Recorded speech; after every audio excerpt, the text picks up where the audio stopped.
দিছে হয়নে দিছে মুখখন দিছে হয়নে মুখখন ভাল কথা কোৱাৰ কাৰণে দিছে নে বেয়া কথা কোৱাৰ কাৰণে দিছে না আনৰ সমালোচনা কৰাৰ কাৰণে দিছে দিয়া নাই হয়নে নহয় সমালোচনা কৰিবলৈ দিয়া নাই মুখখন দিছে ভাল কথা কোৱাৰ কাৰণে হয়নে নহয় গ্ৰাম্য আলোচনা কৰাৰ কাৰণে দিয়া নাই কিন্তু চাওক আমাৰ আছে প্ৰত্যেক সম্প্ৰদায় আছে অকণমান গোলমাল সমালোচনাটো বেছি হয় আমাৰ হয়নে হয়নে সমালোচনা আগৰ সমালোচনা হয়নে বেছি হয় হয়নে আৰু মই আমাৰ যিমান কাৰ্যালয় আছে চব উঠাই দিম কাৰ্যালয়বিলাক উঠাই নিলে চব বেয়া হৈ গৈছে কাৰ্যালয় যিমান আছে চব উঠাই দিম কাৰ্যালয়বিলাক কাৰ্যালয় ধৰে আমাৰ তাতে নাপায় মণিপুৰ লাগক কিবা কৰক হয়নে নহয় এইটো নহ'ব এইটো আমাৰ দিনত আমি কৰিব নিদিওঁ ভকতৰ সংকট থাকো সকলে বুজিছে ন আমাক চকু দুটাই কৰিছে ঈশ্বৰে ঈশ্বৰৰ ৰূপচৰ কাৰণে দিছে হয়নে নহয় আৰু ভাল কামবিলাক চাব দিছে নে নাই চকুৰে দিছে গতিকে আমি প্ৰত্যেকজন ভকত আৰু ভকত আইসকল সাৱধান খুব সাৱধান কথা মতে কাৰণ কথাত কথা যে কথাত বতা পায় কথা কওঁতে সাৱধান বিশেষকৈ ভকত গুৰু লোৱাৰ পাছত খুব সাৱধান হ'ব লাগিব এতিয়া তোমালোকে গুৰু লৈছে নাই গুৰু লোৱাৰ পাছত কথাবিলাক সাৱধান হ'ব লাগিব আৰু আমাৰ দল নাথাকে ভকতৰ বুজিছ ন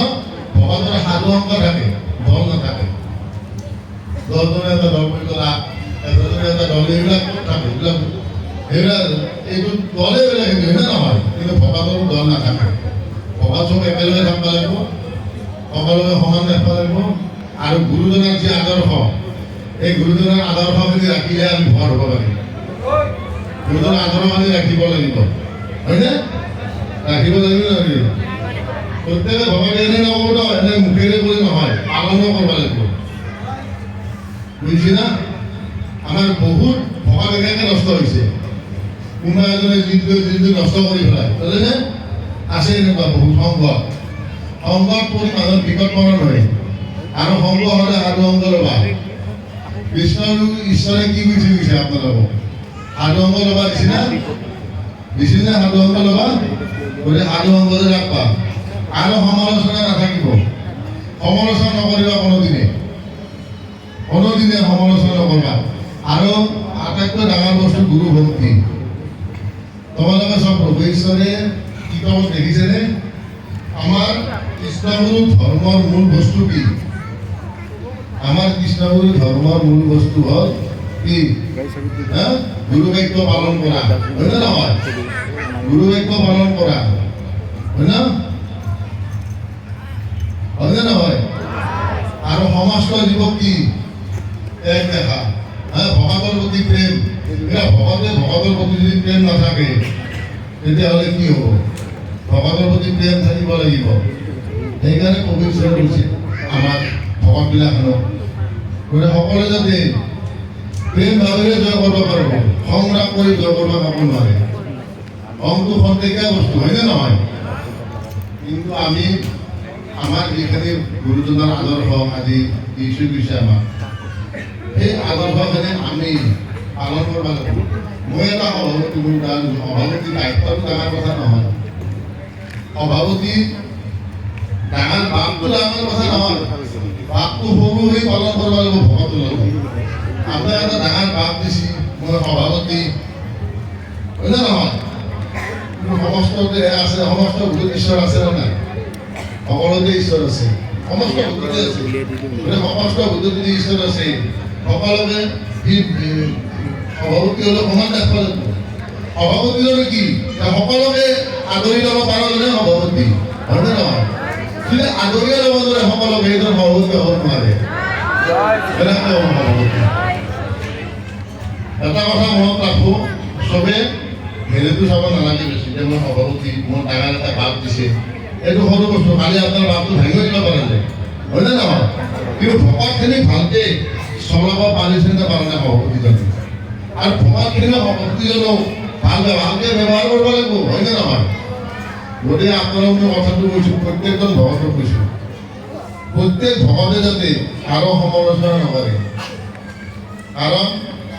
সমালোচনাই মানুহক কি কৰে মন মলিন কৰে আৰু মানুহৰ কি হিংসা দেশ এইবিলাক হয় না নহয়? আমাৰ চব আমি যিমান জীৱ আছোঁ পৃথিৱীত যিমান জীৱ আছে আমাৰ জীৱবিলাখনৰ দুই ৰকমৰ বৃত্তি আছে নে নাই? দুই ৰকমৰ বৃত্তি জানে না কি কি? এবিধ হ'ল আসুৰিক বৃত্তি আৰু আনটো হ'ল দৈবিক বৃত্তি। কিন্তু আসুৰিক বৃত্তিবিলাক ল'ব না দৈবিক বৃত্তিবিলাক ল'ব? আসুৰিক বৃত্তি কি? কাম, ক্ৰোধ, লোভ, মোহ, বিষয়, আক্ৰোশ এইকেইটা ল'বনে না দৈবিক বৃত্তি কেইটা ল'ব? কৰোণা, দয়া, ক্ষমা এইকেইটা ল'বনে? কোনকেইটা ল'ব? কৰোণা, দয়া, ক্ষমা এইকেইটা ল'ব ভবাতে। গতিকে আপোনালোক কৈছোঁ, কাৰণ অকল এটাই চিন্তা কৰোঁ, বুজিছে না? কৃষ্ণগুৰু